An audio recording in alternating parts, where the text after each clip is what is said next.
अस्सलाम वालेकुम वरहमतुल्लाह। Dear students, हमने class 10th physics Urdu medium के लिहाज से स्टार्ट की हुई है। तो इसका सेकंड चैप्टर हमने स्टार्ट किया हुआ है जी, साउंड वेव वाला। तो साउंड वेव वाला कुछ टॉपिक मैं आप लोगों को करवा चुका हूँ। आज हम इसका टॉपिक करेंगे reflection of sound. Reflection of sound हमारे पास क्या है जी, इसको हम देखते हैं। जब हम किसी ऊंची इमारत या किसी पहाड़ की रिफ्लेक्ट सतह के करीब तालिब जाते हैं तो या ऊंची साउंड में चलते हैं तो थोड़ी देर बाद हमें वही साउंड दोबारा सुनाई देती है। ऐसा क्यों होता है? ये मिसाल आप ऐसे ले लें कि आप किसी बहुत बड़े हॉल में खड़े हैं तो उधर से आप आवाज़ देते हैं, या आप मिसाल ले लें कि पहाड़ों में खड़े हैं, पहाड़ों में आप लोग आवाज़ देंगे ना हेलो, तो वो आप लोगों को कुछ देर बाद वापस रिफ्लेक्ट होके वापस आपको हेलो हेलो हेलो करके सुनाई देती वापस आएगी मुड़ती हुई। तो इसको हम क्या कहते थे? गूंज कहते हैं। रिफ्लेक्ट होके, रिफ्लेक्शन की हमने तारीफ भी क्या पढ़ी थी? एंगल ऑफ इंसिडेंट और एंगल ऑफ रिफ्लेक्शन बराबर होते हैं, तो एक सतह से दूसरी सतह से टकरा के वापस आती है तो वो हमें गूंज सुनाई देती है। इसको हम क्या कहते हैं? साउंड जो हमारे थोड़ी देर बाद सुनते हैं उसे हम गूंज कहते हैं। और इसकी वजह पहाड़ या ऊंची इमारत की सतह से साउंड की रिफ्लेक्शन है। जब वो ऊंची आवाज़ में हम पहाड़ के सतह पर रुककर हम आवाज़ देते हैं तो हमारे पास क्या होती है? साउंड की आवाज़ क्या होती है? रिफ्लेक्ट होकर हमें वापस सुनाई देती है। तो ये कुछ इसकी वजाहत दी हुई थी, ये आप लोगों ने अच्छी तरह से देख लेनी। उसके बाद हमारे पास सवाल कैसे किया जा सकता है कि साउंड ऑफ रिफ्लेक्शन की तारीफ़ करें और इसकी वजाहत करें। तो हमारे पास साउंड ऑफ रिफ्लेक्शन की सबसे पहले तारीफ़ देखते हैं। हमारे पास क्या जी, साउंड किसी मीडियम की सतह पर पड़ती है तो वो पहले मीडियम की तरफ वापस लौट आती है। इस अमल को साउंड की गूंज या रिफ्लेक्शन कहते हैं। गूंज को हम इको भी कहते हैं। वो इको से भी पूछ सकता है कि इको से क्या मुराद है, या इको की तारीफ़ करें या गूंज या रिफ्लेक्शन की तारीफ़ करें। शॉर्ट क्वेश्चन में आ सकता है। पहली इसमें आप लोगों ने हेडिंग देनी है। लॉन्ग क्वेश्चन में आ जाए तो हेडिंग देनी है गूंज या रिफ्लेक्शन। पहली हेडिंग ये देनी है, इधर तक इसकी तारीफ़ लिखनी है। उसके बाद दूसरी हेडिंग देनी है आप लोगों ने इंसानी दिमाग में साउंड का दौरानिया। इंसानी दिमाग में साउंड का दौरानिया दूसरी हेडिंग देनी है। तो इसमें हमने क्या लिखना है जी? दिमाग में साउंड का दौरानिया एहसास 0.1 सेकंड तक रहता है। इसीलिए गूंज की साफ साउंड सुनने के लिए हमारी साउंड और गूंज या रिफ्लेक्टेड साउंड के दरमियान वक्त का फासला कम से कम 0.1 सेकंड होता है। ये एमसीक्यूज में पूछ सकता है कि गूंज या रिफ्लेक्टेड साउंड के दरमियान वक्त का फासला कम से कम कितना होता है हमारे इंसानी दिमाग में, तो वो 0.1 सेकंड होता है। एमसीक्यूज के तौर पर आ सकता है। आगे आप लोगों ने इसकी हेडिंग देनी है जी, तीसरे नंबर पर हेडिंग देनी है गूंज के लिए दरकार फासला। गूंज के लिए दरकार फासला, साउंड की स्पीड रूम टेम्परेचर पर 340 मीटर पर सेकंड लें तो 0.1 सेकंड के बाद गूंज सुनाई देगी। ये हमारे पास साउंड की रूम टेम्परेचर की स्पीड, रूम टेम्परेचर दिया हुआ है। ये हमने पीछे, ये आगे टॉपिक आएगा तो उसमें भी पढ़ेंगे। हमारे पास ये 340 मीटर पर सेकंड एमसीक्यूज के तौर पे पूछा जा सकता है कि स्पीड रूम टेम्परेचर, हमारे पास साउंड की स्पीड रूम टेम्परेचर कितनी है, तो वो 340 होती है। इसी तरह साउंड के बाद पैदा होने से किसी भी सतह से रिफ्लेक्ट होकर वापस आने तक का फासला 340 ज़रब 0.1 का ज़रब दें तो हमारे पास कहता है 34 मीटर होगा।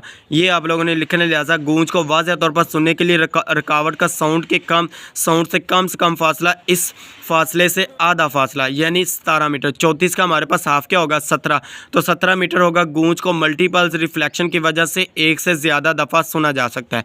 ये हमारे पास थी इसकी वजाहत। उसके बाद उसने एक तजर्बे से, सरगर्मी से इसकी वजाहत की है। लॉन्ग क्वेश्चन में ऐसे भी आ सकता है कि साउंड ऑफ रिफ्लेक्शन की तारीफ़ करें और इसकी वजाहत एक तजर्बे की मदद से करें। तो ये हमारे पास है मुनासिब लंबाई के दो एक जैसे प्लास्टिक के पाइप ले। ये उसने प्लास्टिक के 2 पाइप लिए हैं। इसको उसने कहा है कि इसको टेबल के साथ ऐसे फिक्स करना है कि हमारे पास वो दोनों तरफ से ओपन होने चाहिए, क्लोज नहीं होने चाहिए।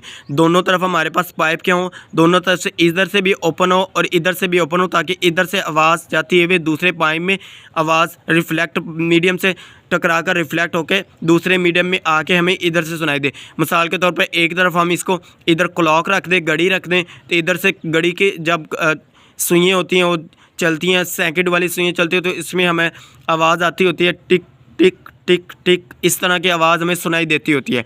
ये घड़ी जब चलती है तो इसको पाइप के एक साइड पे रख दें। इधर आप लोग घड़ी को रखेंगे तो ये टिक टिक की आवाज़ जो आ रही है ये इधर मेज़ के साथ रिफ्लेक्ट होकर दूसरे पाइप में जाएगी। साथ में कान लगा के रखें तो आप लोगों को इधर से ये सुनाई भी दे सकती है। इसे ये देखें तो उसने बताया हुआ आप चार्ट पेपर की मदद से ये पाइप बना सकते हैं। पाइप को एक दीवार के करीब मेज़ पर तरतीब दें। पाइप के खुले हिस्से के आखिर में एक क्लॉक रख दें और इसकी आवाज़ को दूसरे पाइप से सुनने की कोशिश करें। ये हमें इस तरह फिक्स करना है कि इसकी आवाज़ रिफ्लेक्ट होकर दूसरे पाइप के साथ जानी चाहिए। ये जिधर आप लोग इधर रखेंगे, इसको जिस जगह पर रखेंगे दूसरे पाइप को भी बिल्कुल उसके सामने रखना है ताकि ये रिफ्लेक्ट होकर साउंड दूसरे पाइप में आसानी के साथ जा सके। उसने कहा कि आप इधर क्लॉक रखें, इधर आप कान लगा के रखेंगे तो हमें इसकी जो टिक टिक की आवाज़ आती है ये हमें सुनाई देती है। और साथ में ये देखें उसने बताया हुआ है angle of I. Angle of I हमारे पास क्या होता था? Angle of incident. ये हमने चैप्टर 1 में रिफ्लेक्शन के टॉपिक में पढ़ा हुआ है। एंगल ऑफ आर हमारे पास क्या होता था? Angle of reflection. इसको हमने ऐसे फिक्स करना है कि हमारे पास ये एंगल ऑफ आई और एंगल ऑफ रिफ्लेक्शन दोनों के बराबर हो। ये उसकी डेफिनेशन में भी था, एंगल ऑफ इंसिडेंट और एंगल ऑफ रिफ्लेक्शन एक दूसरे के बराबर होने चाहिए। तो ये दोनों बराबर होंगे तभी हमें जाके ये एक्सपेरिमेंट जो हम कर रहे हैं ये हमारे पास परफॉर्म होगा तो हमारे पास इधर से आवाज़ सुनाई देगी। ऊपर भी इसने ये एक हमारे पास पेपर रखा हुआ है, इसको हम एंगल ऑफ इंसिडेंट कहते हैं, इसको हम एंगल ऑफ रिफ्लेक्शन कहते हैं, इसको हम स्क्रीन कहते हैं। ये हमारे पास दीवार है, ये हमारे पास टेबल है नीचे। तो आगे देखिए हमारे पास ये उसने आगे भी बताया हुआ कि पाइप की पोजीशन को इसी तरह एडजस्ट करें कि आप क्लोज की साउंड साफ सुन सकें। ये उसने आगे भी बता दिया कि पाइप को हमने इस तरह एडजस्ट करना है कि हम इसकी साउंड जो होगी इसको हम आसानी के साथ सुन सकें। अब एंगल ऑफ इंसिडेंट और एंगल ऑफ रिफ्लेक्शन की पैमाइश करें और इनके दरमियान पाई जाने वाले ताल्लुक का मुशाहिदा करें। मीन एंगल ऑफ इंसिडेंट और एंगल ऑफ रिफ्लेक्शन हमने दोनों को एक दूसरे के बराबर बिल्कुल एक जैसा रखना है ताकि इधर से क्लॉक की आवाज़ दूसरे पाइप में आसानी के साथ जा सके। उसके बाद वो क्या कहता है, पाइप को दीवार की तरफ से अमूदन थोड़ी सी ऊंचाई तक उठाएं और उसे रूनुमा होने वाली तब्दीली का मुशाहिदा करें। पाइप को वो कहता है कि पाइप को आप लोगों ने किस तरफ से उठाना है? पाइप को दाईं तरफ से। पाइप को दाईं तरफ से थोड़ा सा ऊपर उठाएं तो आप लोगों ने इसके आवाज़ को, जो आवाज़ आ रही होगी इसका मुशाहिदा करना है कि हमारे पास आवाज़ क्या आ रही है। उसके बाद ये हमारे पास इधर तक ही था, ये हमारे पास लॉन्ग क्वेश्चन में भी आ सकता है और शॉर्ट में ये शॉर्ट में ये तारीफ पूछी जा सकती है। गूंज से क्या मुराद है, या इको से क्या मुराद है, या गूंज या रिफ्लेक्शन की तारीफ़ करें। तो इस दो तीन तरह से सवाल आ सकता है, ये आप लोगों ने अच्छी तरह से कर लेना है। ये लॉन्ग क्वेश्चन के लिहाज से, शॉर्ट क्वेश्चन के लिहाज से और लॉन्ग क्वेश्चन के लिहाज से इंपॉर्टेंट टॉपिक है, तो ये आप लोगों ने अच्छी तरह से तैयार कर लेना है।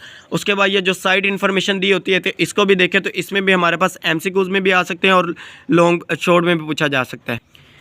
ये पहले हमारे पास दिलचस्प मालूमात देखें तो एक ब्लू व्हील 180 डेसिमल साउंड की शिद्दत से बोलती है। MCQs में पूछा जा सकता है कि एक ब्लू व्हील साउंड की कितनी शिद्दत से बोलती है? 180 डेसिमल। ये MCQs हमारे पास पहला MCQs। जो किसी जानवर जो कि किसी जानवर की अब तक सबसे ज़्यादा बुलंद साउंड है। इधर पूछा जा सकता है कि किसी जानवर की सबसे ज़्यादा जो ब्लू व्हील साउंड है वो हमारे पास कितनी हो सकती है? 180 डेसिबल हो सकती है। व्हील की साउंड एक इंतहाई तरक्की याफ्ता मौसलाती निज़ाम का ज़रिया समझा जाता है। इधर से आगे एक शॉर्ट क्वेश्चन पूछा जा सकता है। शॉर्ट क्वेश्चन कैसे पूछा जा सकता है कि कुछ व्हील कैसे सैकड़ों किलोमीटर तक पैगाम रसाई कर सकती हैं। कुछ व्हील के बारे में ख्याल किया जाता है कि वो सैकड़ों या हज़ारों किलोमीटर तक आपस में पैगाम रसाई कर सकती हैं। इसीलिए कि साउंड वेव की पानी में स्पीड हवा में स्पीड की बानिस्बत 5 गुना ज़्यादा होती है। ये MCQ में पूछा जा सकता है कि साउंड की स्पीड पानी में स्पीड हवा में स्पीड की बानिस्बत कितनी ज़्यादा होती है? 5 गुना ज़्यादा होती है। निज़ा समुंदर के पानी का मुख्तलिफ़ गहराइयों पर टेम्परेचर भी साउंड की स्पीड पर असरअंदाज होता है। ये शॉर्ट क्वेश्चन में पूछा जा सकता है। ये वाला कुछ व्हील कैसे सैकड़ों किलोमीटर तक पैगाम रसाई कर सकती हैं, तो ये शॉर्ट क्वेश्चन का आंसर इधर से लेकर लास्ट तक है। ये आप लोगों ने अच्छी तरह से कर लेना है। ये 1-2 दफ़ा बोर्ड के पेपर में आया भी हुआ है। तो उसके बाद हमारे पास क्या आप जानते हैं, इधर हमारे पास कुछ देख लेते हैं। हाथी पैगाम रसाई के लिए कम फ्रीक्वेंसी वाले साउंड वेव इस्तेमाल करते हैं। इनके लिए लंबे कान, इनको कम फ्रीक्वेंसी वाली साउंड जिनकी वेवलेंथ आम तौर पर ज़्यादा होती है। वेवलेंथ ज़्यादा होती है और इनकी फ्रीक्वेंसी कम होती है। मीन हाथी जो है पैगाम रसाई करने के लिए कम फ्रीक्वेंसी वाली साउंड सुनते हैं। तो ये MCQs के तौर पर पूछा जाता है कि हाथी पैगाम रसाई करने के लिए कौन सी साउंड सुन सकते हैं, कितनी साउंड सुन सकते हैं, कम फ्रीक्वेंसी या ज़्यादा फ्रीक्वेंसी या दोनों, या ABC इस तरह पूछा जा सकता है। तो MCQs में कम फ्रीक्वेंसी वाला ऑप्शन आप लोगों ने टिक करना है। को सुनने के काबिल बनाते हैं। इसी तरह हाथी एक दूसरे के साथ कई किलोमीटर के फासले से भी पैगाम रसाई कर सकते हैं।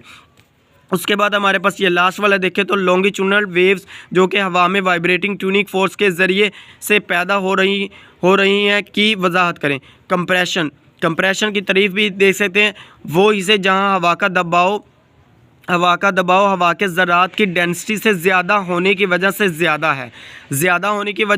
है कंप्रेशन की तारीफ हमने फिर लास्ट चैप्टर में भी पढ़ी थी, पीछे पढ़ी थी। हमने क्या कहा था, मीडियम के वो ज़रात जो एक दूसरे के करीब होते हैं इसको हम कंप्रेशन कहते हैं। तो रेयरफेक्शन हमारे पास मीडियम के वो हिस्से जो एक दूसरे से दूर होते हैं। तो इसमें हमारे पास एमसीक्यू में पूछा जा सकता है कंप्रेशन वो हिस्से हैं जहां हवा का दबाव हवा के ज़रात की डेंसिटी से ज़्यादा है, कम है।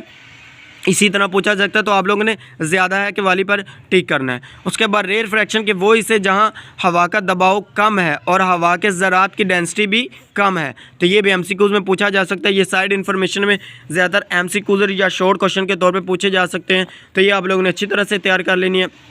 आज के लिए हमारे पास इतना ही है। वीडियो अच्छी लगे तो लाइक करें, शेयर करें और अपने दोस्तों के साथ इसका लिंक शेयर करें। ओके, अल्लाह हाफिज़, थैंक यू। और चैनल को सब्सक्राइब करना मत भूलिए।